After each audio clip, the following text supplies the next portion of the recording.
Hoy celebramos la Reforma. Nosotros tenemos algo muy especial que celebrar el 31 de octubre y no es precisamente el Día de las Brujas, ¿no? Nosotros no celebramos el Día de las Brujas. Lo voy a decir abiertamente, directamente y fuerte y claro. Nosotros no celebramos el Día de las Brujas. El cristiano no celebra el Día de las Brujas. ¿Cómo se le ocurre a un cristiano celebrar el Día de las Brujas? Es una completa contradicción, ¿no le parece? ¿No le parece? ¿Qué estaba diciendo? ¿Qué estaba yo diciendo? Dígale a la persona que está al lado suyo, ¿yo qué estaba diciendo? Eso, y dígaselo así, dígaselo así, dígaselo, dígaselo. ¿Qué es lo que tiene que decir? Dígale, y si quiere moviendo la mano, si quiere moviendo la mano, cristianos, dígale, que los cristianos no celebramos el Día de las Brujas, dígale que cómo se le ocurre, dígale que eso es una contradicción. Así estamos abriendo este sermón. Mire que ni siquiera lo estoy dejando para dentro de 10, 15 o media hora, ni siquiera lo estoy dejando para el cierre, no, sino que lo estoy diciendo de entrada, así. Miramos el título y de una me volteo y le digo, los cristianos no celebramos el Día de las Brujas. Sin embargo, sí tenemos algo muy especial que recordar, que celebrar y que festejar. Algo ocurrió un 31 de octubre del año de 1517 en una ciudad llamada Wittenberg, país Alemania, Europa, en la puerta de madera de una iglesia, de una universidad. ¿Qué ocurrió allí? Ocurrió algo que se convirtió en el estallido de una gran reforma. Ese día no ocurrió la reforma, pero ese día se dio origen a una explosión espiritual, a un estallido espiritual que se conoce como la Reforma Protestante. Eso es. Entonces, ¿qué fue lo que ocurrió allá en la puerta de madera de esa iglesia? Se clavaron ¿las cuántas? 95 tesis elaboradas por un doctor en teología, por un profesor en teología llamado Martín Lutero. Ahora, 95 tesis, póngase a pensar por un momento que cuando usted se va a graduar de la universidad como requisito fundamental es elaborar una tesis, ¿cierto? Hay que elaborar una tesis. ¿Qué es una tesis? Una tesis es un postulado, el diccionario dice que una tesis es un postulado que se tiene que desarrollar. Sí, un postulado. Una tesis es una idea, una tesis es una afirmación, una tesis es como una conclusión de antemano, pero que se tiene que probar, que se tiene que desarrollar, ¿cierto? Que se tiene que argumentar, palabra clave que vamos a utilizar muchísimo en este sermón. Una tesis, para que sea tesis, tiene que argumentarse, no es solamente el postulado. ¿Qué es un postulado? El postulado dice esto es así, el postulado dice esto, el postulado dice esto es blanco, esto es negro o esto es blanco, pero la tesis tiene que argumentarse. Al argumentarse, ¿qué hago con la afirmación que dice que esto es negro? Yo lo demuestro. O esto es blanco, no, eso no es negro, eso es blanco, lo voy a refutar en mi tesis. Yo demuestro por qué estoy diciendo que eso no es negro, sino que eso es blanco. O sea que no existe una tesis sin una argumentación profunda. Y hay que verlo desde todos los aspectos, hay que verlo desde todos los lados, entonces, para que sea una tesis buena, una tesis que valga la pena, ¿sí? Para graduarse con todos los honores. Ahora, eso en el caso de la graduación de una persona normal, de una carrera profesional, pero este doctor Martín Lutero presentó no una, no dos, no tres, ahí sí puedo seguir contando, no 10, ni siquiera 50, ni siquiera 90, sino que presentó 95 tesis. ¿Cómo le parece eso? Ya están abriendo los ojitos porque lo están entendiendo. Bueno, si con una qué camello, ahora usted imagínese 95. 95. ¿Alguna vez usted se ha tomado el trabajo de leer el documento de las 95 tesis de Martín Lutero? ¿Alguna vez lo ha hecho? ¿Se ha tomado el trabajo de leerlas, las 95? y de revisar la introducción, ¿sabía usted que las 95 tesis, es decir, el documento no comienza diciendo tesis 1, tesis 2, sino que el documento comienza con una introducción? Es que es nada más y nada menos que un postulado o una carta redactada nada más y nada menos que por un catedrático. Es un intelectual, es un erudito en las Sagradas Escrituras, es un profesor de toda la vida de teología. Entonces, ¿cómo cree que va a comenzar? Tesis 1, no. ¿Qué? Tiene que presentar primero una introducción, y la introducción dice así. Se lo voy a leer directamente del documento, pero en lenguaje actual. Disputa de penitencia del doctor Martín Lutero en cuanto a las indulgencias. Así comienza, ese cuenta el caché. Y en el deseo y con el propósito de esclarecer la verdad, una disputa se llevará a cabo en las propuestas suscritas en Wittenberg bajo la presidencia del reverendo Martín Lutero, monje de la Orden de San Agustín, el maestro de las artes y de la Sagrada Teología y el lector común de la misma en ese lugar. Por tanto, pide a aquellos que no se pueden presentar y discutir el tema con nosotros por vía oral, a hacerlo por escrito en su ausencia, en el nombre de nuestro Señor Jesucristo. Amén. Note usted el caché de eso. ¿No? Lo que él plasmó en ese documento fueron los 95 postulados. En realidad no son las 95 tesis. Porque ¿cómo coloco yo en un documento 95 tesis? Si una tesis, para que sea tesis, tiene que ser argumentativa, y si va a ser argumentativa tiene que ser extensa, tiene que ser grande. ¿Cómo ponemos 95 resmas de papel colgadas en la puerta de madera de la Universidad de Wittenberg? Pues eso no se puede hacer, y no se imagine nunca eso. Lo que él clavó en esa puerta fueron los 95 postulados. Y en esa introducción dice: estoy dispuesto a presentar la tesis de los postulados allá adentro. O sea, cualquiera que quiera saber la verdad, los espero allá adentro. ¿Allá adentro en dónde? ¿Allá adentro en dónde? ¿La puerta era de dónde? Los espero allá adentro. ¿Allá adentro en dónde? ¿Los espero allá adentro en dónde? Allá adentro en la iglesia, porque es la puerta de la iglesia, y la iglesia es de una universidad. Entonces, ¿los espero allá dentro de la iglesia o los espero allá dentro de la universidad? Como quien dice, si usted tiene dudas con respecto a esto, si quiere recibir los argumentos de mis postulados, o si quiere refutarme algo,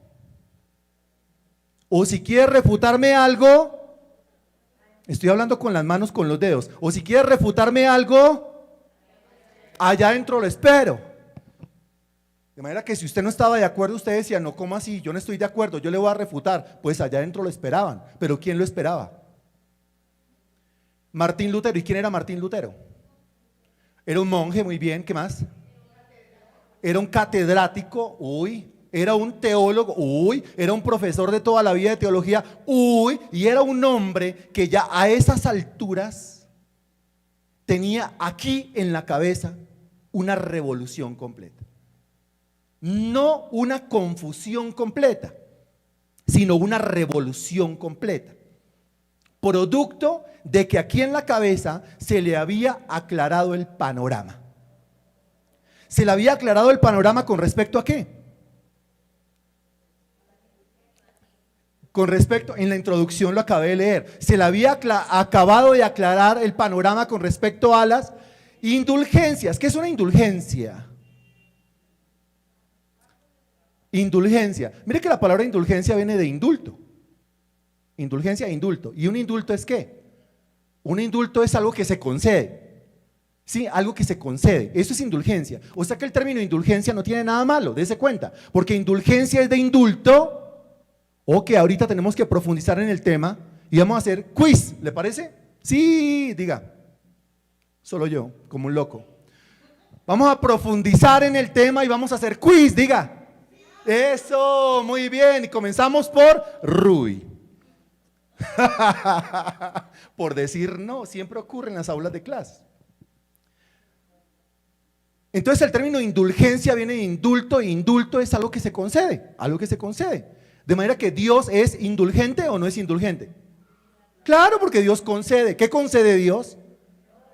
Todo, muy bien, pero ¿qué en específico? ¿Qué concede Dios? Concede la salvación, concede la gracia, concede misericordia, concede perdón, restauración, prosperidad, sanidad. ¿Qué más concede? La vida. ¿Qué más concede? Lo estás diciendo, ¿no es cierto? Pero más fuerte. Salud.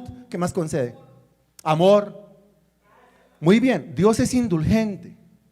El asunto de la indulgencia o la palabra indulgencia, dése cuenta que no tiene nada de malo. ¿Dónde está lo malo? Lo malo es que el sistema en el cual Martín Lutero se había criado espiritualmente, ese sistema enseñaba que Dios es indulgente con el que paga por esa indulgencia.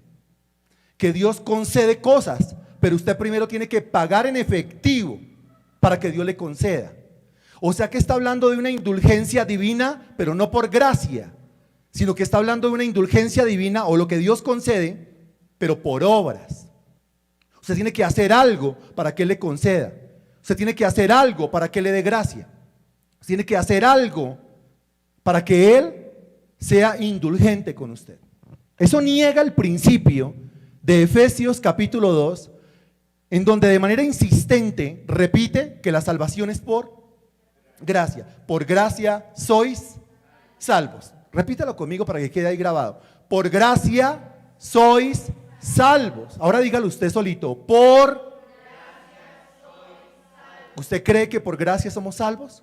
¿Por qué lo cree? Pues porque está en la Escritura, porque está en la Biblia. Entonces resulta que Martín Lutero, pues siendo profesor de teología, pero dése cuenta lo ciego que uno puede estar, siendo muy profesor de teología, lo ciego que uno puede estar, y la gente dirá, no, profesor de teología, pues eso debe entender todo ese tema al derecho y al revés, y lo debe entender bien, pero no, ese señor profesor de teología era erudito, era catedrático, pero le hacía más caso a la tradición. ¿Cómo hacía la tradición? Le hacía más caso a las costumbres de los hombres. ¿Cómo así las costumbres de los hombres? Le hacía más caso a la religión. ¿Cómo así la religión? Que a lo que está escrito en la Sagrada Escritura. Siendo profesor de teología. De modo que él se limitaba hasta cierto momento de su vida a enseñar lo que le ordenaban que enseñara. A ordenar en base a catecismos, a ordenar en base a textos, no la Biblia, libros, no la Biblia, catecismos, no la Biblia, cartillas, no la Biblia, tratados, no la Biblia. Y este hombre, Martín Lutero, dice la historia de él, la biografía de él, que un día cayó en crisis, entró en crisis personal. ¿Por qué será? Por la misma razón que todos nosotros entramos en crisis muchas veces, todas las veces, por causa de nuestros pecados.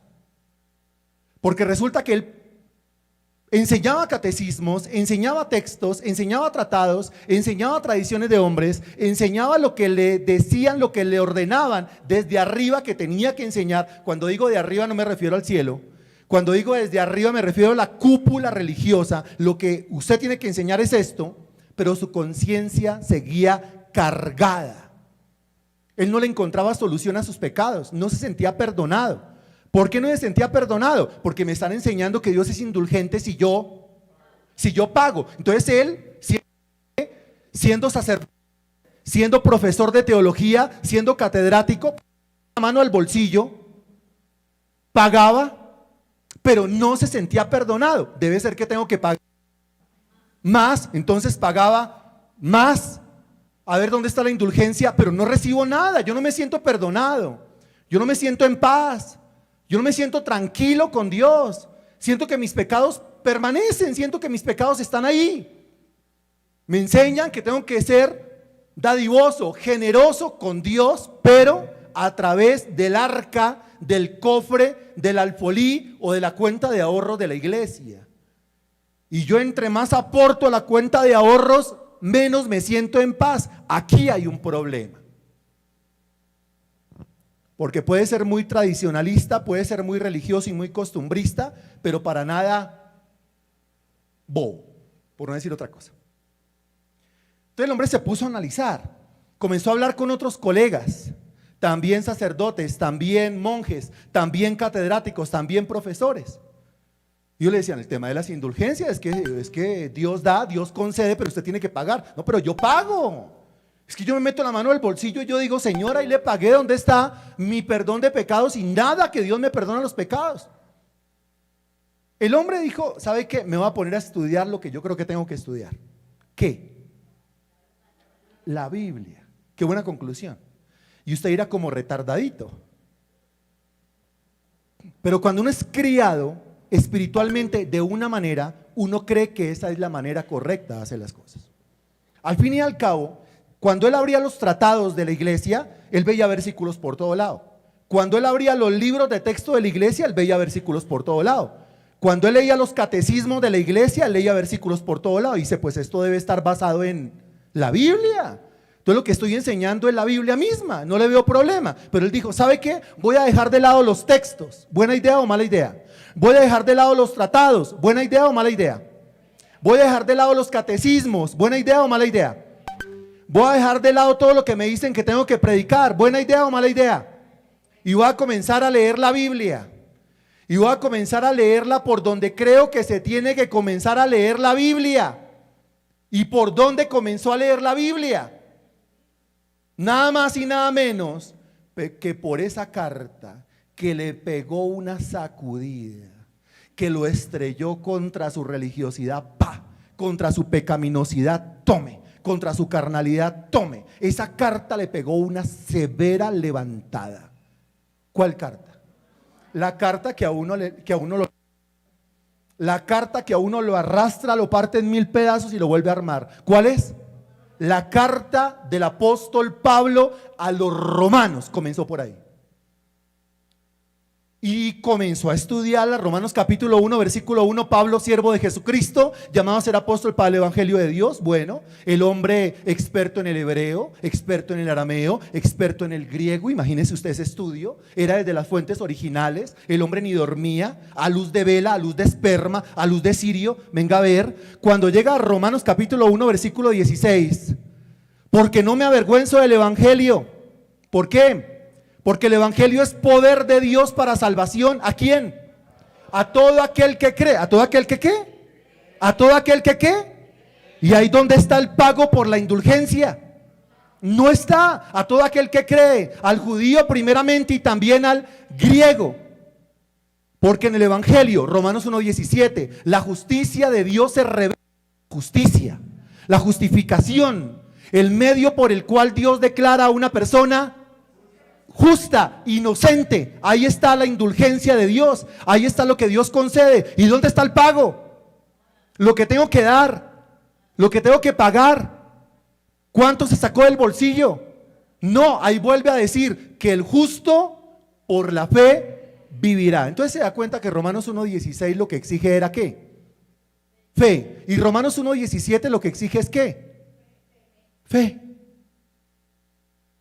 Y entonces a partir de ese momento comienza el choque en su cabeza. ¿Choque entre qué y qué? Lo que le había enseñado hasta el momento su religión y lo que enseñaba verdaderamente la Biblia. Muy bien. Ahora recuerde que a él le habían enseñado que su religión estaba basada en la Biblia. Pero ahí se comienza a dar cuenta que su religión no está basada en la Biblia. ¿Por qué? Conclusión. Porque ninguna religión está basada en la Biblia, ninguna. Se lo repito, ninguna religión está basada en la Biblia, ninguna. Las he estudiado, todas, bueno, no todas, hay miles, pero sí muchas. Hay un curso que dicto que se llama Doctrinas de Demonios. Se analizan las principales religiones del mundo. Uno se da cuenta que ninguna religión está basada en la Biblia. ¿Por qué? Porque toda religión es un sistema de creencias en base a ¿qué? A obras. Muy bien. Toda religión es un sistema de creencias en base a obras. Usted tiene que hacer algo para ganarse el favor de Dios. Tiene que hacer algo para ganarse el favor de los dioses, en el caso de las religiones paganas. Si no hace usted algo, los dioses no le nada. Y las religiones, no todas hablan de salvación, pero sí la mayoría. Esas religiones enseñan que si usted quiere ser salvo, a usted le toca hacer algo. A usted le toca pagarle a su Dios o pagarle a sus dioses para que lo salven. En ese orden de ideas, la salvación en la religión ¿es por gracia? No, la salvación en la religión ¿es por qué? Por obras, porque usted tiene que meterse la mano al drill al bolsillo y pagar. De eso se comenzó a dar cuenta Martín Lutero. Se estudió toda la carta a los romanos en el idioma original. La estudió 1, 2, 3, 4, decenas, cientos de veces. Saltó de la carta a los romanos a la carta a los gálatas y ahí sí que peor. ¿Por qué? Porque la carta a los gálatas es una defensa que el apóstol Pablo presenta, una defensa del evangelio en contra del legalismo. ¿Qué enseña el legalismo? El legalismo enseña que si usted quiere ser salvo, que si quiere ganarse el corazón de Dios, que si quiere ganarse el favor de Dios, usted tiene que pagar. Y la carta a los Gálatas habla es de libertad en Cristo Jesús, habla es de fe. La carta a los Gálatas repite lo que dice la carta a los Romanos, que la salvación es por gracia, por fe, por Cristo. Entonces él dice, tengo que tomar una decisión.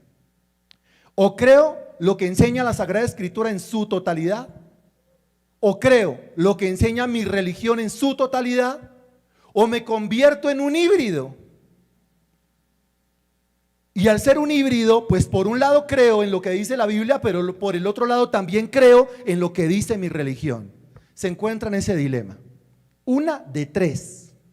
¿Cuál escogería usted si fuese el doctor Martín Lutero? Le repito las opciones para que quede grabado. Primero, o creo en su totalidad lo que dice la Sagrada Escritura. 2, o creo lo que dice en su totalidad mi religión.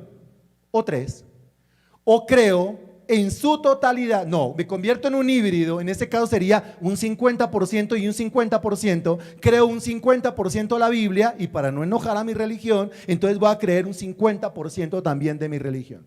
Si usted fuese Martín Lutero, ¿cuál de las tres elige? Pues la primera. A partir de ese momento un proverbio nace en la boca de Martín Lutero. El proverbio dice, mi conciencia está cautiva en la palabra de Dios. ¿Qué entiende usted? La decisión que tomó. ¿Qué decisión tomó? Que iba a creer el 100% lo que enseña la Sagrada Escritura. Luna, colabórennos, por favor, con este versículo. Efesios capítulo 5, versículo 11. Efesios capítulo 5, versículo 11. Dice, y no participéis en las obras infructuosas de las tinieblas, sino más bien reprendedlas. Este versículo es una maravilla, ¿no? Las obras de las tinieblas. Nosotros no podemos participar en las obras de las tinieblas. Más bien tenemos que ¿qué? Que reprender. Pero ¿cómo se reprenden las obras de las tinieblas? Es que no hay otra manera. Muy bien, don Henry. ¿Qué dijo don Henry? Don Henry. Con la verdad. ¿De qué manera se reprenden las tinieblas, la oscuridad, la ignorancia, el error, la falacia, la perversión del evangelio? No hay otra manera. O sea, eso no es solamente decir eso es del diablo, fuera en el nombre de Jesús y ya. No, como son tinieblas, y aquí ni siquiera dice reprenda al diablo, en ese caso sí, diablo, fuera. Pero lo que hay que reprender son las tinieblas, y las tinieblas se refiere a todo ese sistema mundano, equivocado, ignorante, indiferente a las cosas de Dios. ¿Cómo se reprenden las tinieblas? Con conocimiento, con la verdad, con luz. No era solamente para Martín Lutero pararse y decirle al Papa, lo reprendo en el nombre de Jesús, y decirle al obispo, lo reprendo en el nombre de Jesús, y decirle al cardenal, lo reprendo en el nombre de Jesús, y citar a todos los sacerdotes, meterlos en una basílica y decir, lo reprendo en el nombre de Jesús, ya, arreglado. Arrancó la Reforma Protestante.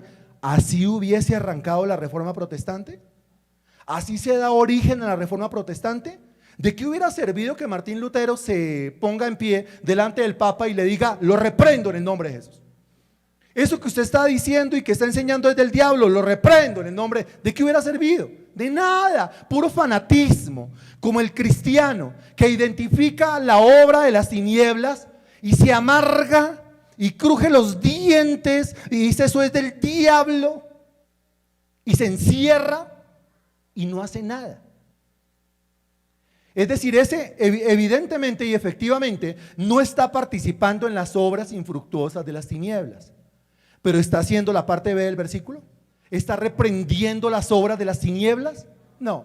Martín Lutero dijo, yo no puedo seguir participando de esto y voy a cumplir la parte B del versículo también. Voy a reprender las obras de las tinieblas. Y ahí es cuando comienza a escribir. ¿A escribir 95 qué? Muy bien. Recuerde que no son tesis como tal. Las tesis, siga y lo atiendo. Son 95 postulados, son 95 afirmaciones que él está dispuesto a argumentar allá adentro. Los postulados allá adentro se convierten en la tesis. Allá adentro la argumentación, aquí en la puerta del postulado. Comienza a escribir. Entonces, primera, según la Biblia esto y según mi religión esto. Segunda, según la religión esto y según la Biblia esto. Tercera, y así hasta que llega al postulado número 95. Conclusión hasta el momento. ¿Qué enseñanza podemos extraer hasta el momento? Si usted quiere reprender las obras de las tinieblas, ¿le toca qué? Le toca estudiar. ¿Le toca qué más? Le toca hablar con la verdad. Es que eso es del diablo, 31 de octubre, eso es del diablo, no participo porque eso es del diablo, dígame algo más, eso es del diablo, dígame otra cosa, eso es del diablo, cambie de argumento, eso es de Satanás, ya, eso fue todo el cambio de argumento suyo, no tiene nada más que decir. Ese es un amargado, legalista, que identifica la obra del diablo, pero no es capaz de hacer la parte B del versículo, que dice, reprenda las obras de las tinieblas. Ahora, reprender ni siquiera es hablar con dureza. Reprender basta con decir la verdad. A la gente no le gusta, a mí no me gusta la verdad. ¿A usted le gusta la verdad? Que le digan a uno la verdad en la cara, como difícil, ¿no?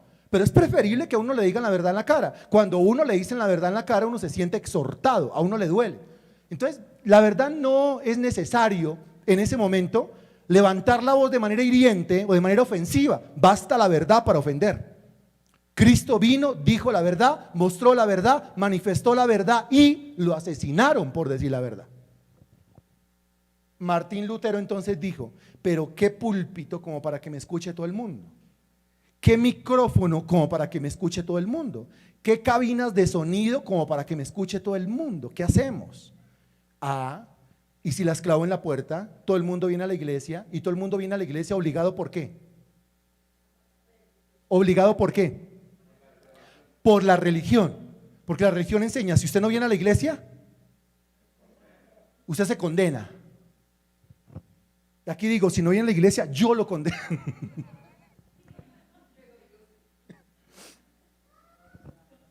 Broma, no vas a ir corriendo. Pero sí, entonces yo aprovecho lo que la religión enseña, si no viene a la iglesia se condena, muy bien, entonces yo clavo los 95 postulados en la puerta de la iglesia, ok, la gente va a tener que entrar por ahí y tendría que ser muy ciego, tendría que ser muy distraído, o sea, ¿quién de ustedes realmente al entrar por esa puerta no hubiese visto los 95 postulados? ¿Quién? Que usted diga es que yo soy súper distraído. O sea, yo hubiese entrado por esa iglesia y yo no veo, ni al entrar ni al salir. ¿Quién de ustedes cree que hubiera hecho eso? ¿Varios de verdad? Dios mío, menos mal que fue en Wittenberg, Alemania, y no en la alquería. ¿No? Si no la reforma protestante, nunca, un gran intento de hacer una reforma, pero nunca se pudo, porque el pueblo era demasiado distraído. Pero ese pueblo no, ese pueblo era bastante religioso. Entonces recuerde que ese pueblo, entrando a la iglesia, ¿qué hacía? Entrando a la iglesia, ¿qué hacía? Sí, ahí está, se santiguaban, se persinaban, sí, estaban atentos a la estructura, al edificio, cuando de repente, ¿y eso qué es? Como los niños chiquitos, ¿y eso qué es? No, yo no sé, pero yo leo ahí unas cosas bien curiosas, cosas curiosas como cuál. Por ejemplo, dice Martín Lutero, en la tesis, en el postulado número 1, cuando el Señor Jesucristo dijo arrepiéntase, eso lo dice en muchos pasajes, ¿no? Por ejemplo, Mateo capítulo 4, versículo 17. Cuando el Señor Jesucristo dijo arrepiéntanse, quería que la vida entera de los creyentes fuera de arrepentimiento. Lo que pasa es que la versión católica romana, que es hecha por frailes, esa versión no dice arrepentidos, sino que esa versión dice haced penitencia. Este silencio es a propósito, ¿sí? Dice, arrepiéntase no, sino haga penitencia. Haga penitencia. ¿De dónde sale el concepto de hacer penitencia? Pues de la versión que ellos tienen. Ellos le van a abrir la Biblia y le van a decir, ahí está en la Biblia. El tema es que Martín Lutero estudia el Nuevo Testamento desde el idioma original. Y se da cuenta que en el idioma original el término arrepentimiento tiene que ver con hacer penitencia. Pero la palabra que se utiliza ahí es la palabra arrepentimiento.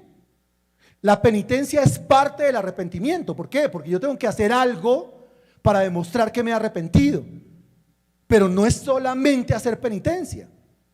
La religión dice, como es penitencia, no arrepentimiento, sino penitencia, y usted tiene que hacer algo para arrepentirse, yo le voy a decir lo que tiene que hacer para recibir perdón. ¿Qué tiene que hacer para recibir perdón? Pague. Y entre más pague, pues más rápido el perdón. O de repente, si usted paga mucho, pues le dan tanto perdón que ya de una cubrió los pecados de la otra semana. De modo que el que tiene harta plata, pues paga por adelantado de aquí al 31 de diciembre. ¿Por qué? Porque en la versión habla de penitencia, mientras que en el griego la palabra es arrepentimiento. Entonces Martín Lutero, tesis 1, cuando el Señor Jesucristo ordena el arrepentimiento, lo que está diciendo es que quiere que la vida entera de los creyentes sea un continuo arrepentimiento. Es decir, no está hablando de un pago de indulgencias, sino que está hablando de una vida que diariamente se arrepiente, diariamente se consagra, diariamente se entrega y diariamente se santifica para los propósitos de Dios. ¿Está de acuerdo con ese primer postulado? ¿Está de acuerdo o no está de acuerdo? Hasta ese día, Martín Lutero había enseñado indulgencias, pagas. Hasta ese día, Martín Lutero había enseñado, tiene que pagar si quiere que Dios le dé algo. A partir de ese día dijo, no más, es que yo no puedo participar de las obras, ayúdeme. Yo no puedo participar de las obras, ayúdeme. A ver, que se escuche la voz de Luz del Mar, solo Luz del Mar. Ese día Martín Lutero dijo, es que yo no puedo seguir participando de... ¿Cómo le ha cambiado la voz a Luz del Mar? A partir de ese momento Martín Lutero dijo, es que yo no puedo seguir participando de... Bueno, pero otra vez, es que es solo Luz del Mar. Otra vez. Entonces, a partir de ese momento Martín Lutero dijo, es que yo no puedo seguir participando de... Muy bien. Lo que tengo que hacer es reprenderlas. ¿Y cómo las reprendo? Con la verdad. Entonces tome su verdad. Es de esa manera. No está de acuerdo con que la gente participe de las obras infructuosas de las tinieblas. Maravilloso. Primero, no participe en ellas. Segundo, repréndalas. El que no participa pero no reprende se vuelve un amargado. Se lo repito, el que no participa pero tampoco reprende se vuelve un amargado. Los demás están participando y están encantados, están contentos, dichosos. Usted no, todo el mundo sí. Todo el mundo sí, usted no. ¿En qué se convierte? En un amargado. ¿Por qué? Porque le falta la parte B del versículo, que es reprender con la verdad las obras infructuosas de las tinieblas. Y Martín Lutero dijo, es que no es solamente no participar. Porque bien yo puedo renunciar al clero, bien puedo renunciar a ser monje, bien puedo renunciar a ser sacerdote, bien puedo renunciar a ser profesor de teología aquí, yo renuncio a mi cargo en la Universidad de Wittenberg, yo renuncio a mi cargo en la iglesia y yo me voy para las montañas a criar gallinas, a criar vacas y a sembrar melones. ¿Cuál es el problema? El problema es que todo el conocimiento y la revelación que hasta el momento ha adquirido, toda la luz, toda la verdad, toda la claridad que Dios le había dado, ¿qué pasa con todo eso? Muy bien, las guarda, o sea, todo eso lo entierra, o sea, todo eso lo pierde, se pierde, y con toda esa verdad y con todo ese conocimiento y con toda esa claridad no beneficia a nadie. Prefiero encerrarme en mi casita y ya, que todo el mundo haga lo que quiere. Eso es un grave error.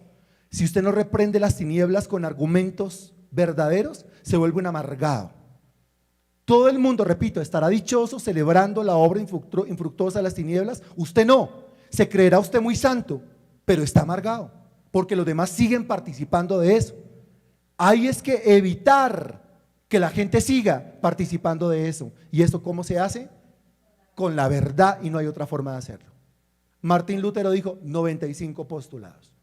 Y estoy dispuesto a atender con argumentos al que venga y requiera la argumentación. Ahora, ¿sabía usted que esas 95 tesis se pueden subdividir a su vez en 9 partes? Que todas las 95 tesis hablan acerca del tema de las indulgencias. Pero que esas 95 tesis, que tienen como tema mayor las indulgencias, se pueden dividir en 9 subtemas. ¿Lo sabía o no lo sabía? Muy bien, ¿y hoy estamos celebrando qué? El día de la Reforma Protestante. Habrá Francachela y habrá comilona. ¿Eso de dónde sale? ¿Quién se lo dijo a quién? Acuérdese. Sí, habrá Francachela y habrá comilona. ¿Pero eso quién se lo dijo a quién? ¿Eso se lo dijo la mamá del Renacuajo a Renacuajo? No creo. La mamá del Renacuajo le dijo a Renacuajo, hijito, no salgas, ¿cierto? Esa es. Entonces, ¿quién se lo dijo a quién? ¿Fue Rin Rin Renacuajo a la mamá? ¿El qué? ¿El ratón? ¿Sí? Habrá Francachela y habrá comilón. Lo estaban convidando. O sea, bien mundano ese ratón. ¿Quién era el que estaba convidando? Bien mundano, bien secular. La concupiscencia a flor de piel, y se arrastró al Renacuajo, y el Renacuajo deshonró a la mamá. Mire que podemos sacar aquí un sermón acerca de la familia. Bien, se puede subdividir el tema en 9 partes. La primera parte habla, así rápidamente, la primera parte habla sobre el arrepentimiento verdadero. El arrepentimiento verdadero. Eso sería desde el postulado 1 hasta el postulado número 7. Postulado del 1 al 7, el arrepentimiento verdadero. Postulado del 8 al 20, penitencias impuestas a los muertos. Hágame el favor. Una penitencia impuesta a un muerto. No, el santo clero determinó que a partir de ese momento hay penitencias para los muertos. Se murió y se libró. No, no se libró de nada. Con nosotros no se libra de nada. Puede ser que se haya muerto, pero tiene una penitencia que pagar. Pero ¿cómo el muerto va a pagar penitencia? Ah, pues el muerto no puede, pero la familia del muerto sí. Porque tiene platica, muy bien. Entonces, ¿dónde está la familia del muerto? Aquí, venga para acá. El muerto tiene una penitencia que pagar. Él ya no puede. Y como no puede, está en un lugar no muy favorable para él. Pero nosotros, de ahí lo podemos sacar fácilmente. Eso lógicamente tiene un costo, ¿no es cierto? Módico, pero tiene un costo. Lo podemos diferir si quiere.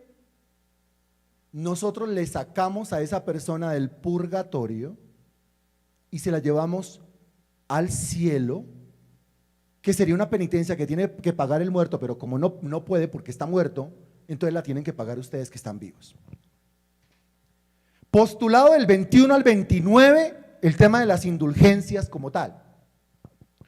Postulado del 30 al 40, las distorsiones que producen las indulgencias.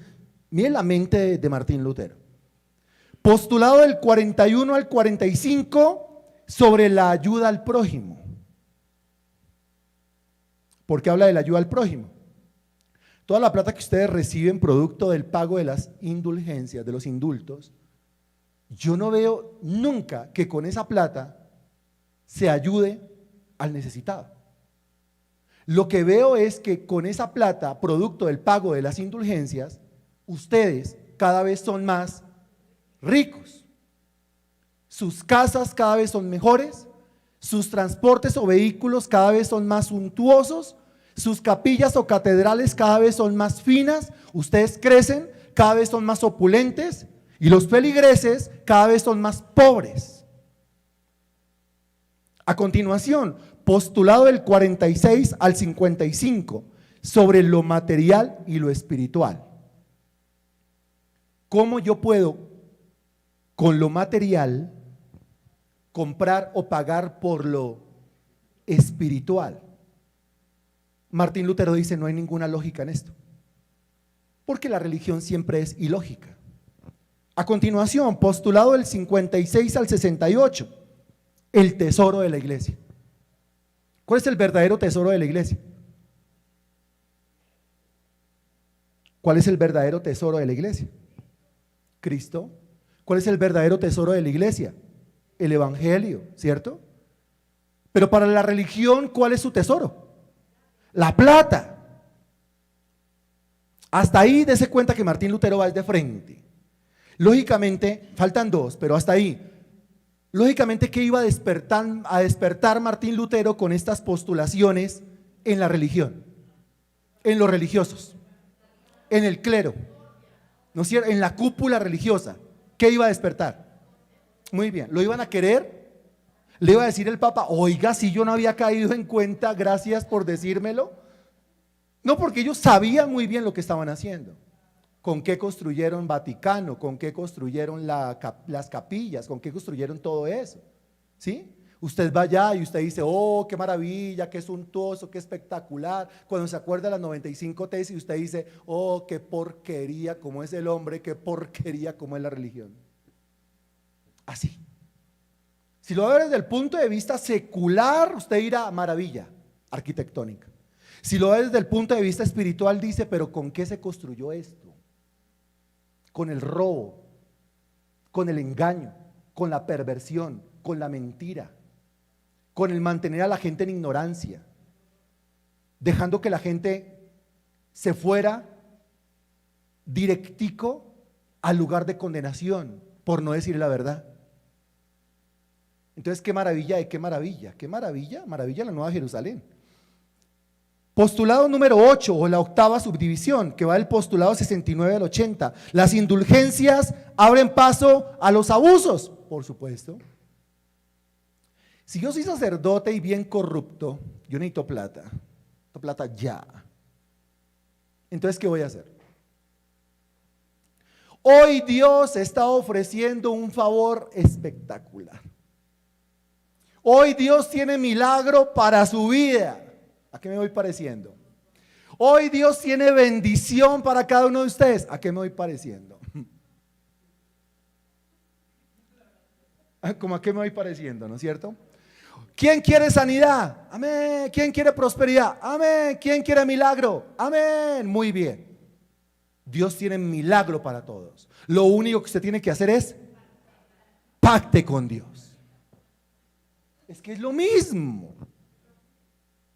Lo que en un lugar se llama pago de indulgencias, pago de penitencia, indulgencia y penitencia. Indulgencia es lo que Dios ofrece, penitencia es lo que yo pago para comprarle a Dios. Ahí están los dos términos.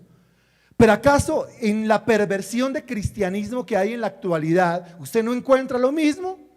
Usted no encuentra los personajes diciendo desde el altar, hablando de indulgencia. Usted dirá: bueno, indulgencia no. Bueno, indulgencia en términos de milagros, poder, unción, prosperidad.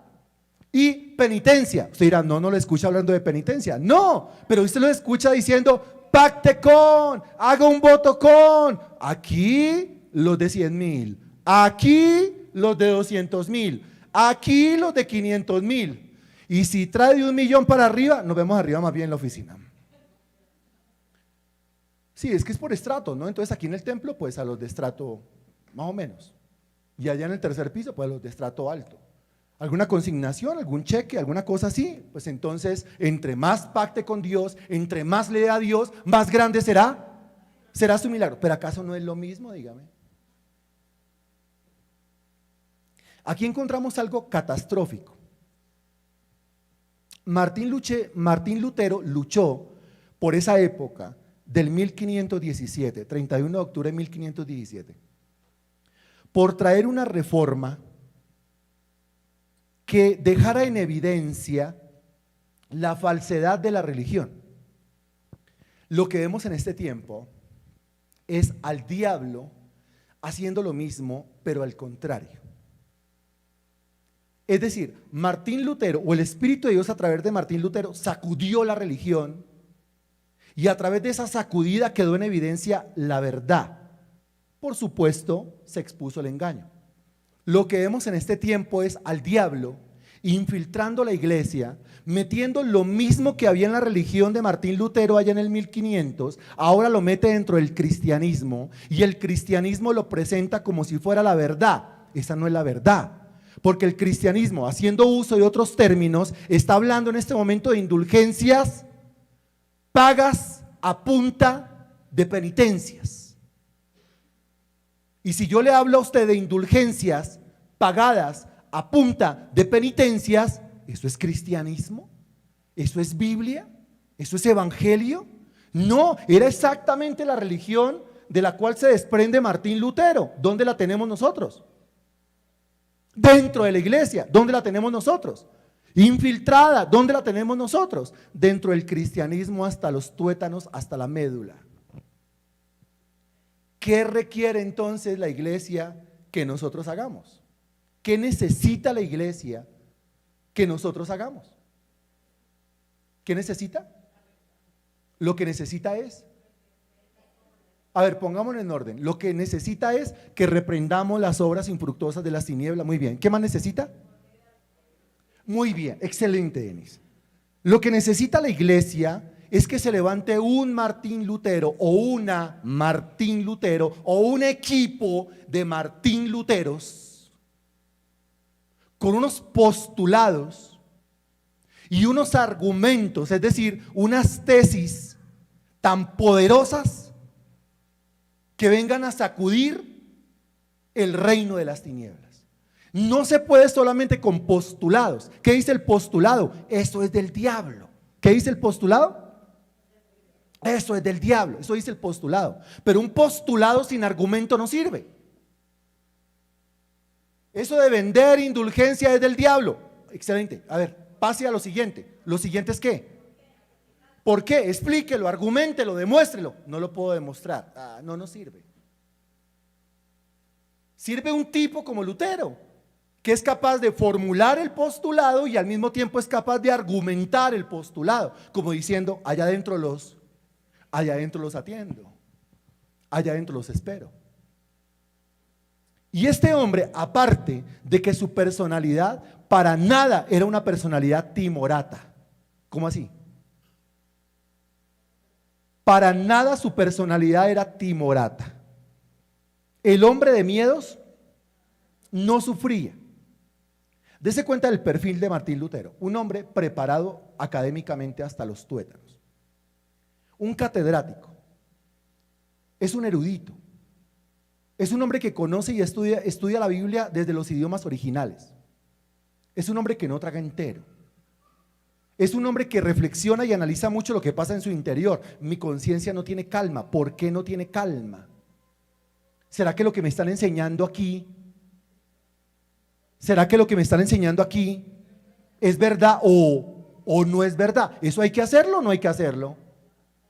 ¿Qué es lo que enseña la Sagrada Escritura? Primera de Tesalonicenses capítulo 5 versículo 17, por favor. Ahí viene. Pónganle cuidado. No se demora. Ya casi. 5, 4, 3, ya. Listo, desde el 16 y vamos leyendo en adelante. Estad siempre gozosos, 17. Orad sin cesar, 18. Dad gracias en todo porque esta es la voluntad de Dios para con todos en Cristo, 19. No apaguéis el espíritu, 20. No menospreciéis las profecías, 21. Examinadlo todo, dése cuenta. ¿Acaso la Biblia no manda? ¿Acaso usted no está autorizado para examinar mi sermón? ¿Está autorizado o no está autorizado? Tiene que examinarlo todo. ¿Y tiene que examinarlo todo a la luz de qué? De la palabra. Usted no puede tragar entero. Si alguien le dice coma entero, trague entero, créame el 100% de lo que le estoy diciendo, inmediatamente prenda las alarmas, levante las orejas como los gatos y diga, aquí hay algo sospechoso. ¿Cómo así que crea el 100% de lo que me están diciendo? Si aquí dice, examínelo todo, retenga lo bueno, y aunque el versículo no dice deseche lo malo, dése cuenta, sin embargo el versículo 22 dice lo siguiente: absteneos de toda especie de mal. O sea que sí dice deseche lo malo, pero en otras palabras. ¿Sí? Volvemos. Versículo anterior, 21. Examinadlo todo. ¿A la luz de qué? De la Biblia. Muy bien. Ya lo examinó todo a la luz de la Biblia, ahora retenga lo bueno. Maravilloso. Pero eso quiere decir que siempre hay una parte que como que no. ¿Y qué tenemos que hacer con esa parte que como que no? Versículo que sigue. Absteneos de toda especie de mal. Si hay una parte que como que no, ¿qué tiene que hacer usted? Abstenerse. ¿Cómo así abstenerse? Abstenerse, ¿cómo así abstenerse? Desecharlo. No, eso no. No, eso no lo creo. No, eso no permito ni que entre aquí. No, eso no es de Dios. No, eso no está en la Biblia. No, eso demostración con la Sagrada Escritura, así, eso manda la Escritura que se tiene que hacer, y eso fue lo que hizo Martín Lutero. Ahora, dice su biografía que cuando Martín Lutero comenzó a examinar la enseñanza de la religión y la comenzó a comparar con la Biblia, él se comenzó a sentir mal, se comenzó a sentir como un traidor. Estoy traicionando a la iglesia, estoy traicionando la religión, estoy traicionando al clero, estoy traicionando al papa, estoy traicionando a todo el mundo. ¿Por qué se siente así? Es tal el nivel del engaño que cuando usted dice voy a leer la Biblia y se da cuenta por la Biblia que lo que le están enseñando no es de Dios, y aquí adentro comienza la obra de refutar, refutar y refutar, se comienza el individuo a sentir mal porque realmente su corazón está adherido es a qué y no a qué. Su corazón está apegado es al hombre y no a Cristo. Su corazón está apegado a la religión y no a Cristo. Su corazón está apegado a una denominación o a una organización, pero no a Cristo. Su corazón está apegado a un sacerdote, a un pastor de iglesia, pero no a Cristo. Y ese es el camino facilito que conduce ¿a dónde? ¿A dónde? A la condenación, al algo que arde con fuego y azufre. No es que mi Dios es el pastor, mi Dios es el sacerdote, mi Dios es la iglesia, mi Dios es la organización, la denominación. Lo que digan en la iglesia para mí es ley, lo que digan en la iglesia para usted es ley. El gravísimo problema que tenía Martín Lutero antes de la Reforma Protestante. Pero Martín Lutero no tragaba entero y aparte tenía un carácter para nada timorato, tenía un carácter fiero, fuerte. Es más, en alguna oportunidad lo invitaron por allá a predicar y estaba predicando en un lugar donde antes habían estado los representantes del Papa, y a él le tocó pararse sobre ese altar detrás de ese atril. Y entonces dice: me van a perdonar mi indisposición para predicar hoy, pero este lugar huele a todas las flatulencias del Vaticano. Hacían los sermones de Martín Lutero. Por si alguien se maravilla con mis sermones, pues déjeme decirle que si le estuviera predicando a Martín Lutero, las cosas serían tenaces, porque decía: en el Vaticano hay más demonios que tejas en los techos de las casas, cuando eran las tejitas chiquiticas de barro, ¿no? Entonces cuéntelas y más son los demonios que hay en el Vaticano. Alguna vez el Papa le mandó una carta a Martín Lutero y le dijo, mire, lo voy a perdonar, lo voy a perdonar si se retracta. Y se tiene que retractar públicamente, así como la medio embarradota de sus postulados en la puerta de madera. Así mismo usted tiene que poner que usted se retracta de la misma manera públicamente y decir, ay, qué pena, ese día yo amanecí como indigesto, o ese día con pepas me la fumé y postulé 95 cosas, pero yo ya no estoy de acuerdo con eso. Martín Lutero dice, no estoy de acuerdo. Tiene que venir y tiene que besar mi anillo, el Papa. Y Martín Lutero, yo no estoy de acuerdo con eso. ¿Pero por qué no está de acuerdo con eso? Dice Martín Lutero, acepto el reto. Acepto el reto si usted me refuta las 95 tesis abriéndome la Biblia y demostrándomelo con la Escritura. Es el reto que le impone al Papa. El Papa no le volvió a contestar las cartas. Es que no podía. Ese era Martín Lutero. Un hombre de predicación aguerrida, de predicación agreste, un erudito, así que no le importaba desde su argumentación, se ofendió. ¿Sí? No estoy viendo la del torero, sino se ofendió. Ahí está la puerta, váyase. Está perdiendo un alma. Yo estoy perdiendo un alma. No, mi alma fue ganada por el Señor Jesucristo. No estoy perdiendo mi alma. Y su alma depende de un propósito eterno que Dios estableció en la persona del Señor Jesucristo. De modo que si usted pertenece a ese propósito eterno, usted nunca jamás se va a perder, por más que yo le diga, por más que yo lo ofenda o por más que yo lo argumente. Martín Lutero fue de los máximos defensores de la doctrina de la predestinación.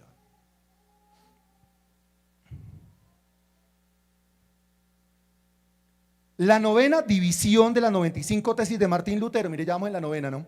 La novena división de las 95 tesis de Martín Lutero habla sobre las dudas y las críticas del pueblo, lo cual quiere decir que no era solamente él el que pensaba así, sino que también había gran parte del pueblo que asistía a la religión que también pensaba así. Ahora, si el pueblo pensaba así, ¿por qué el pueblo no hacía nada? ¿Qué cree?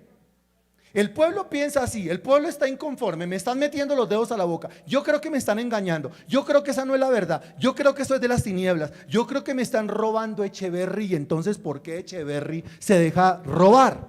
¿Por qué? Miedo. ¿Qué más? Muy bien, no podían demostrar, ignorar religiosidad. Es que la fuerza de la costumbre, ¿no? Hay una película de hace mucho tiempo, una de las primeras películas que yo vi, no me pregunte de qué época, ¿sí? No, que no tiene que ver ni con los Avengers, ni con Marvel, ni con nada de eso. Estoy hablando de películas que realmente sirven. Las de DC, menos. Estoy hablando de películas que realmente edifican.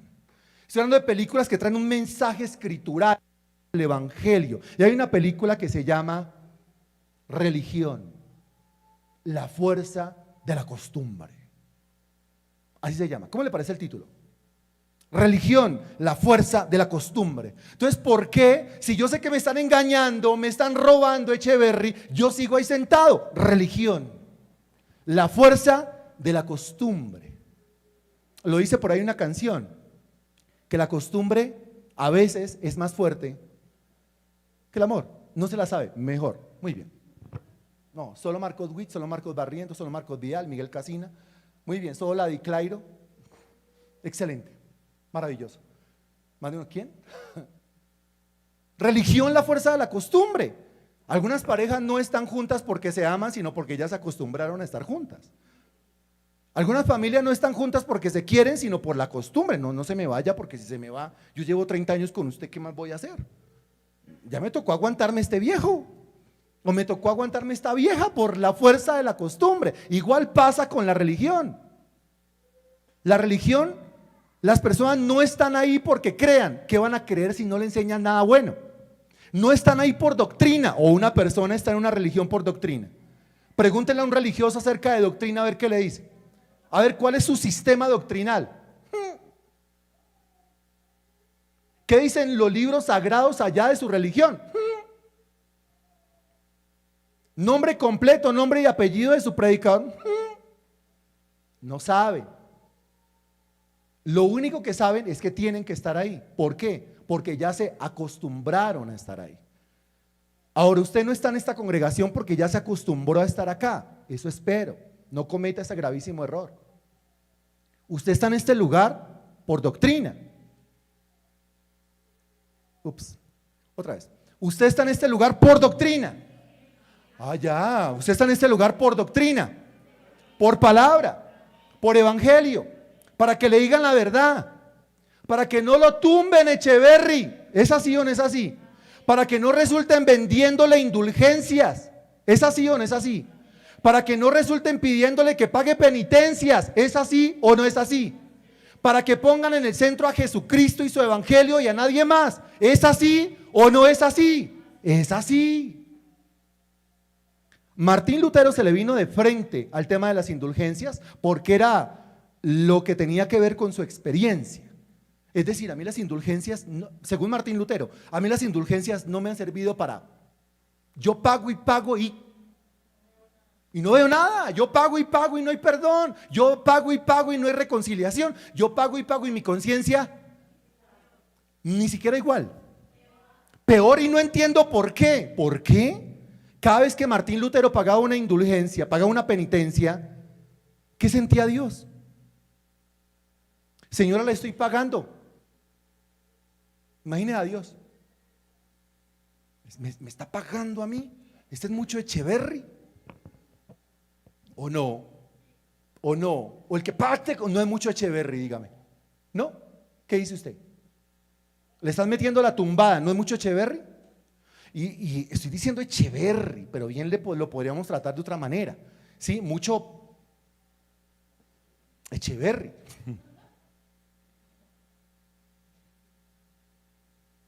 Son 95. Marley, regálame un número de 1.95. 38, voy para allá. 38, mira lo que dice en lenguaje actual. Sin embargo, el perdón y beneficio papal no deben ser despreciadas, pues son, como dije en la tesis número 6, una declaración del perdón que viene de Dios. O lo que dice, tesis número 6, que aclara la 38. El Papa no puede perdonar ningún pecado. ¿Cómo le parece? No, pero habla más duro el bebé.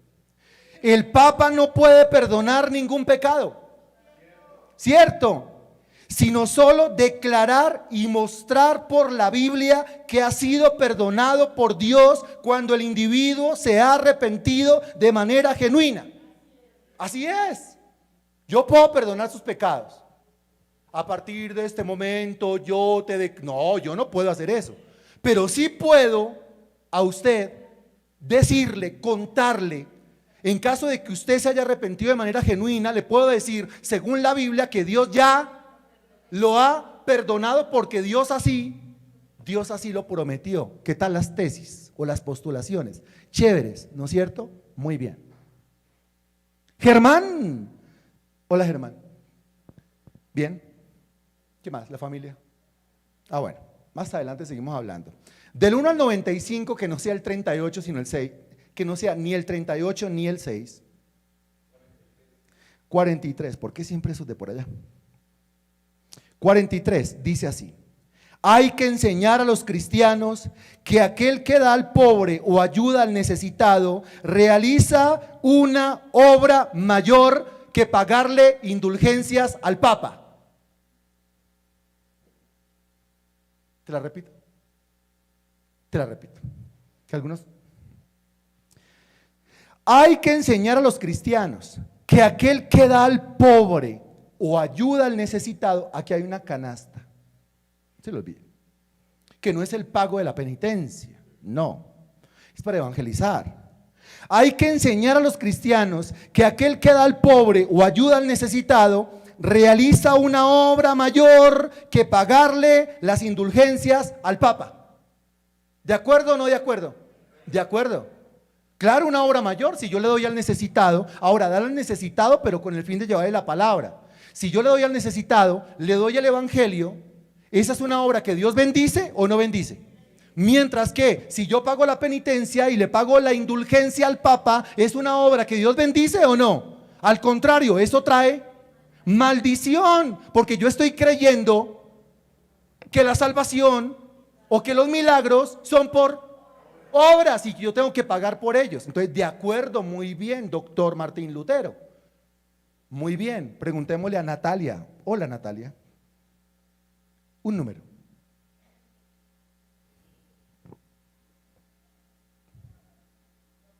12. Dice la número 12. No podemos leerlas todas, ¿no es cierto? No. 12. Antes de esto, la disciplina de la iglesia se aplicaba no después de la muerte, sino en vida, como prueba del verdadero arrepentimiento. Recuerde que la postulación número 12 pertenece a la subdivisión que dice penitencias impuestas a los muertos. Entonces viene a refutar todo eso. ¿Cómo se nos murió Carolina? Se nos murió, tan buena que era Carolina, ¿sí? Tan buena que era Carolina, pero Dios le reveló al Papa que Carolina tenía un pecado oculto. Y por ahí el pecado oculto de Carolina era con el mismo Papa. Entonces el Papa le impone a Carolina, que ya se nos fue, tan buena que era, le impone una penitencia. Entonces, ¿quién tiene que aparecer aquí? La familia. ¿Y quién tendrá que aparecer como familia? Pues el esposo, Claudio. Entonces, venga para acá. Ay, ¿qué hizo Carolina? ¿Qué no hizo? Entonces ni se dio cuenta y ya se murió. Pero quedó debiendo algo. Y entonces, con el fin de rescatar a Carolina, de pasar a Carolina de un lugar a otro lugar para que no sufra más, porque aquí se santificó hasta un punto, pero no totalmente, entonces allá se está chamuscando un ratico. Entonces hay que pagar, Claudio, ¿cómo le parece? Hay que pagar. ¿Y cuánto tengo que pagar? Pues depende, Claudio. Depende. Yo le puedo ofrecer un combo. Sí, un 2x1, un paquete. ¿Sí? Un combo agrandado, se lo puedo ofrecer, ¿no es cierto? Con papita y gaseosa. Pero el plato fuerte es una serie de misas, rezos, cosas que solamente nosotros estamos autorizados a hacer. Mire el negocio, solamente nosotros estamos autorizados a hacer. O sea, usted no lo puede hacer. Sí, o sea, es con nuestro ruego, en unión con el ruego de la Santísima, ya sabe, que podemos pasar a Carolina de ese lugar donde está pagando por el pecado oculto de su esposa, terrible, y pasarla a un lugar de regocijo, a un lugar de reposo eterno. ¿Lo quiere hacer o no lo quiere hacer? ¿Qué dirá Claudio si es religioso? ¿Qué dirá Claudio si está sometido también por el yugo de la esclavitud? Va a decir, sí. ¿Con papitas? Sí. ¿Gaseosa grande o pequeña? Gaseosa grande, muy bien. Y comienza a pagar. Aquí lo que dice esto es que antes de esto, la disciplina de la iglesia se aplicaba no después de la muerte, sino en vida. Entonces, en el caso de que nuestra Carolina, aquí presente, esté haciendo cosas indebidas dentro de la congregación, ¿dónde hay que disciplinarla? Aquí. ¿Dónde hay que ponerla en orden? Aquí. ¿Dónde hay que meterla en cintura? Aquí. No esperar a que se muera para cobrarle a Claudio, sino aquí. Entonces aquí está hablando de la disciplina de la iglesia.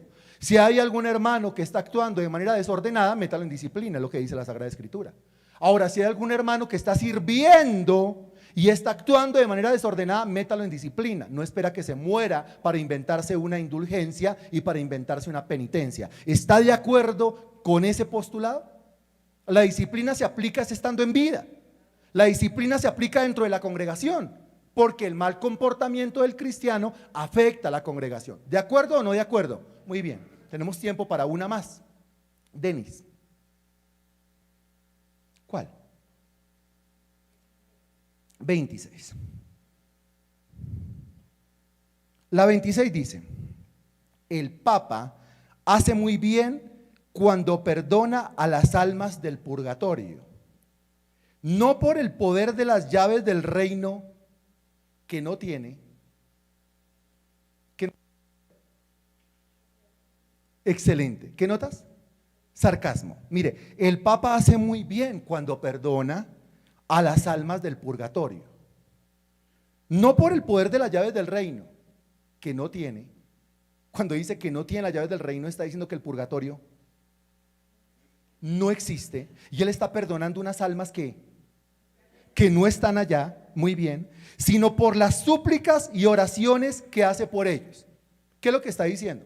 Porque la 26, pertenece al tema de las indulgencias. Lo que está diciendo, desde la 21 hasta la 29, lo que está diciendo, mire, el Papa es imaginativo, tan creativo, por no decir tan pervertido, ¿sí? Sí, que se ha inventado un emprendimiento, ¿sí? Porque es un emprendimiento. El Papa tiene un emprendimiento y el emprendimiento tiene que ver con cosas que a nadie le consta, que nadie puede comprobar, ¿sí? Que nadie puede saber si existen. El emprendimiento del Papa se llama purgatorio. ¿Cómo le parece el emprendimiento? ¿Negocio o no negocio?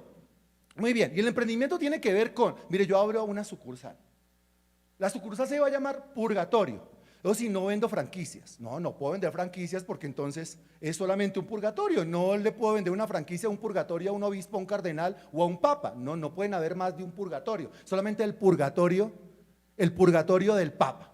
Pero el papa puede tener asociados. El papa puede tener como una estructura piramidal, ¿sí? Que beneficien su emprendimiento. Entonces mi emprendimiento es el purgatorio, es muy imaginativo, o sea, muy creativo realmente su emprendimiento. Y resulta que es que ninguno fue lo suficientemente bueno, ninguno fue lo suficientemente santo como para morirse e ir directamente al cielo. Ninguno. Ni el más santo de los santos. Levanta aquí la mano el que considere yo soy más santo que todos aquí. Bueno, menos santo. Tampoco. Bueno, usted no es tan pecador como otros.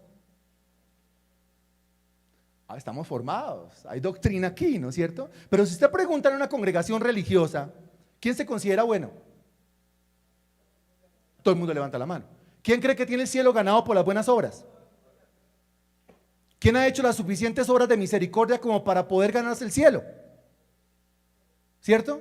Muy bien. Y dirá la señora, yo no robo, yo no mato, yo no fumo, yo no tomo. ¿No es cierto? Yo no le hago mal a nadie, yo nunca me robo unas vueltas. Yo nunca me colo en el Transmilenio. Eso. Entonces en ese caso tendrían el cielo ganado. Pero que levante la mano a alguien que se considere sumamente santo. Levanta la mano a alguien, muy bien. El Papa dirá, ni usted tampoco. Porque hay que favorecer ¿qué? Hay que favorecer el emprendimiento del Papa. Entonces dice ninguno, o sea, todos ustedes van a morir y no van a tener una vida lo suficientemente perfecta como para ir directamente al cielo. Pero Dios me ha revelado. ¿Cómo le parece el tema? Dios me puso en el corazón. ¿A qué se le parece esto? Que son cosas que usted no puede comprobar realmente, pero que dice que siente en el corazón, que dice que Dios le mostró, que Dios le reveló. Dios me reveló, Dios le reveló. Yo me soñé. Dios puso en mi corazón, ¿qué puso en el corazón? Que Dios es tan bueno y tan misericordioso que todo el mundo para el cielo, no. Entonces no es tan bueno y no es tan misericordioso. Sí es bueno y sí es misericordioso porque no manda a todo el mundo al infierno. Pero como no tiene una vida lo suficientemente buena, tampoco va directamente para el cielo. Imagine que Dios me reveló, qué detallazo del Señor, que el Señor creó un lugar a donde está mandando a las personas allá como a una especie de revisión tecnomecánica espiritual, ¿sí? Pero resulta que se puede quedar o por frenos, o por balanceo, o por luces, o por gases, o por alguna cosa. Allá se quedó estancado, o sea, no pasó la prueba y hay que pasar la prueba. Entonces, como hay que pasar la prueba, no sé cómo expresar a los hermanos para que ninguno crea que eso es como una especie de chanchullo que uno hace allá en la tecnomecánica, ¿sí? Que uno le deja a los 50,000, los 100,000 allá en la guantera para que se lo pasen. Eso es un ilícito, no se lo quiero explicar así. Tiene que imaginarse que está hablando es el Papa, ¿sí? Está exponiendo, está montando su emprendimiento. Pero lo que pasa es que la tecnomecánica usted no la pasa, man. Y como no la pasa, pues entonces usted se expone. ¿Se expone a qué? ¿Se expone a qué? Se expone a una multa, se expone a que de pronto lo pasen para el otro lado. ¿Quién quiere que lo pasen para el otro lado? Dirá el religioso. No, yo no, ¿cómo se le ocurre que me va a condenar si toda la vida ha sido bueno? Ah, bueno, o se expone a que lo devuelvan acá para la tierra. No, menos, yo aquí no quiero volver. Ah, bueno, entonces hay que pasar la tecnomecánica. Y esa tecnomecánica usted la pasa como está afectado de gases o de luces o de alineación o de balanceo o la mecánica o alguna cuestión, entonces usted pasa la tecnomecánica, sí, afloja, se desprende de una platica, ya que el Señor me ha encargado a mí como director, administrador o gerente del CDA, o sea, del Centro de Tecnomecánicas.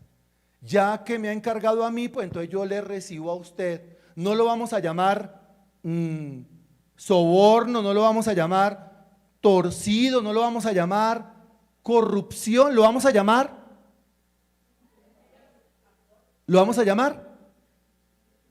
llamémoslo, indulgencia es lo que Dios le da. ¿Lo vamos a llamar? ¿Cómo se llama? Allá lo vamos a llamar penitencia. No lo vamos a llamar ilícito, porque eso no se puede. No lo vamos a llamar corrupción, no, lo vamos a llamar penitencia. Usted tiene que pagar una penitencia. Y la penitencia siempre es así. No hay otra clase de penitencias. Vaya y rece tantos Padre Nuestros, Ave Marías, gloria a Dios y muy bien. Ya pagó, hacemos la gestión. ¿Y cuál es la gestión? La gestión es que así no haya salido bien de luces, así no esté bien de balanceo ni de alineación, igual lo vamos a pasar al cielo. ¿Cómo le parece el emprendimiento? ¿Se anima el religioso a pagar? Claro, pero por supuesto. Si el religioso lo entendiera así, ¿qué pasaría con su religión? Él supuestamente está entrando al cielo a punta de ilícitos. ¿Cómo le parece? Él está entrando al cielo porque Dios se volvió corrupto y está recibiendo un soborno a través del vicario de Cristo en la tierra, que supuestamente el emprendimiento del Papa es el mismo Papa. Contra todo eso luchó Martín Lutero. Pero no fue solamente contra eso. Recuerde que ahí, eso no es la Reforma Protestante, pero sí es el inicio, la explosión, el reventón de una crisis dentro de la Iglesia Católica Apostólica Romana que causó una separación entre ellos y los que estaban de acuerdo con Martín Lutero. Los que estaban de acuerdo con las tesis o postulados de Martín Lutero a partir de ese momento nos llaman, ¿de qué manera? Protestantes. ¿Por qué? La palabra lo dice. Protestar en contra de qué? En contra de la religión. Protesta en contra de la religión, protesta en contra de la indulgencia, protesta en contra de la penitencia, protesta en contra de la idea que dice que un hombre es el vicario de Cristo en la tierra. Vicario es representante. Pregunta, ¿quién es el representante de Cristo en la tierra? El Espíritu Santo, no un hombre. ¿Dios recibe soborno a cambio de bendiciones? ¿Cómo se llama eso según Hechos de los Apóstoles? Cuando yo quiero pagar por un milagro. Eso tiene un nombre, lo hemos explicado. ¿Cuántos estudiaron conmigo Hechos de los Apóstoles? Simonía. La religión es simónica. Practica la simonía. Compra los milagros de Dios. Imaginativamente, imaginariamente. Es parte del emprendimiento del Papa. Qué negociazo tan impresionante eso del purgatorio, ¿no es cierto? O sea, nos descresta con su creatividad. Tengo un emprendimiento, un puesto de chorizo con arepa, el Papa le sale con el tema del purgatorio, imagínense, una creatividad impresionante. Café sabor a maracuyá, el Papa dice, mi emprendimiento del purgatorio. Montar un hotel en la luna, Elon Musk, y el Papa, purgatorio. Y ahí no tiene pierde. ¿Eso se vende o no se vende? ¿Eso se vende o no se vende? ¿Qué dice usted? Muy bien, excelente. Pero no es solamente el tema, y termino con esto, Porque la conclusión de la reforma protestante de la enseñanza de Martín Lutero se encierra en 5 ideas fundamentales que usted conoce al derecho y al revés. Lo que se conoce como las 5 solas de la reforma protestante. Y cuando se habla de solas, ¿es un ataque directo al tema del sistema de las penitencias e indulgencias o no? Solas, ¿sí? Claro, porque es que la religión dice, es eso más indulgencias, o es eso más penitencias. Y Martín Lutero dice, no, es eso y no más, es eso y nada más. Las 5 solas, la primera de ellas, que es la base de todo, lógicamente. ¿Solo qué? Solo escritura. Esa es la primera, la base de todo, es el orden correcto. Solo escritura, ¿por qué? Porque Martín Lutero se puso a estudiar verdaderamente la escritura y llegó a la conclusión. ¿Cuál conclusión? De que debía creer solamente la escritura. La escritura es suficiente para abrir los ojos a uno y para mantenerlo en la verdad. Solo escritura. Si alguien le llega a decir a usted que es escritura más catecismo, escritura más tratado, escritura más texto, escritura más cartilla o escritura más cualquier otra, escritura más profecía, escritura más lo que le diga el pastor, si alguien le llega a decir que es la escritura más otra cosa, ¿qué tiene que hacer? No participéis en las obras infructuosas de las tinieblas, sino más bien reprendedlas. Y otra vez don Henry, ¿cómo se reprenden las tinieblas? Con la palabra de Dios, que es la verdad. Solo escritura, muy bien. Ahora, ¿de quién habla la escritura? De Cristo. Entonces viene la segunda sola. Cuando llegue la quinta habremos terminado y preparamos en la azotea. Espero me haya entendido. Entonces primero, solo escritura. Y segundo, ¿de quién habla la Sagrada Escritura? Solo Cristo. De eso habla la escritura. Solo Cristo, nadie más que Cristo. Cristo más el Papa, Cristo más el cardenal, Cristo más el obispo, Cristo más el sacerdote, Cristo más el pastor, Cristo más la organización, Cristo más Fredicito. No, Cristo más usted. No, tampoco. Cristo y solo Cristo. ¿Qué dice Cristo? Juan capítulo 14, versículo 6. Yo soy el camino, la verdad y la vida. Y ninguno viene al Padre si no es a través de mí. Solo Cristo. ¿Quién es el intercesor?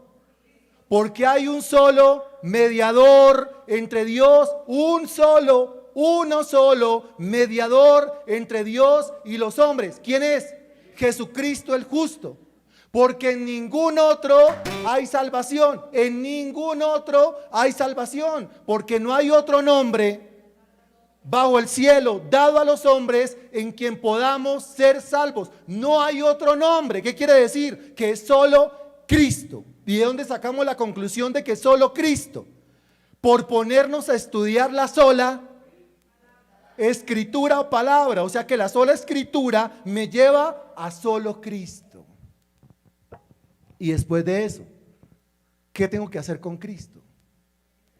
Creer. Entonces viene la tercera sola.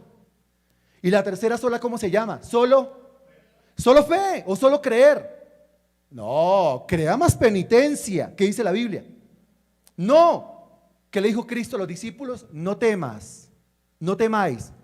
Creed solamente. ¿No lo estamos inventando? No, Cristo dijo que era fe sola fe, sola creencia y ya. Ahora la fe se muestra por las obras, pero son las obras de la fe, no las obras que impone el emprendimiento del Papa. Solo fe. Ahora, esa fe es producto o resultado ¿de qué? Efesios, muy bien, Efesios capítulo 2 enseña que esa fe no es de nosotros. Y si la fe no es de nosotros, entonces es un qué de Dios. ¿Es un don o es un regalo? Y si es un regalo, ¿con qué concepto nos metemos? La gracia. Entonces solo gracia. Por gracia sois salvos. La relación con Cristo es una relación de pura gracia. Solo gracia, solamente gracia y nada más que gracia. Dios vende milagros. Dios vende bendiciones. Antes de que usted y yo naciéramos, Ya Efesios 1:3 decía que Él nos bendijo tiempo pasado con toda bendición espiritual en los lugares celestiales en Cristo Jesús. Antes de que yo naciera, antes de que yo fuera creado, Él nos predestinó en amor para ser adoptados hijos suyos. Efesios capítulo 1 versículo 5. Antes de que naciera, antes de que fuera creado, antes de que la primera molécula de este universo viniese a la creación, viniese a ser creada, Dios ya había dicho. ¿Por qué? Porque es pura gracia. Solo gracia, solamente la gracia. Y todo eso, voy terminando, ya está listo en la azotea. Es la canción, ¿no? ¿Dónde está Luz del Mar? Bien. Sí, porque dije Luz del Mar se alista en la azotea. No hay sea que... ¿Ah? Es que la canción se llama así, eso es lo que estamos diciendo. Bien, bien, aquí entonces, todo esto desemboca en ¿qué? A ver, si es solo escritura, solo Cristo, solo fe y solo gracia, yo no tengo ninguna participación ahí de nada, dese cuenta. Yo solamente soy beneficiario del propósito de Dios. Eso repercute, eso desemboca en ¿qué? En que solamente la gloria a quién le pertenece. Solo a Dios la gloria. ¿A quién más la gloria? ¿Al Papa? ¿Al reverendo? ¿Al obispo? ¿Al cardenal? ¿Al sacerdote? ¿Al pastor? ¿A la pastora? ¿Al líder? ¿A la denominación? ¿Al ministro? No, solo a Dios la gloria. ¿Por qué? ¿Quién me dio la escritura? ¿Quién la inspiró? ¿Quién me la dio? ¿Quién me dio esa revelación? Muy bien. ¿Quién me dio a Cristo? De tal manera amó Dios al mundo que ha dado a su Hijo unigénito, para que todo aquel que en él cree no se pierda, sino que tenga vida eterna. ¿Quién me lo dio? Dios. ¿Quién me dio la fe? ¿Quién derramó sobre mí la gracia? ¿A quién sea la gloria? Póngase de pie y dígale: Señor, a ti te pertenece la gloria. Denle un aplauso al Señor, por favor.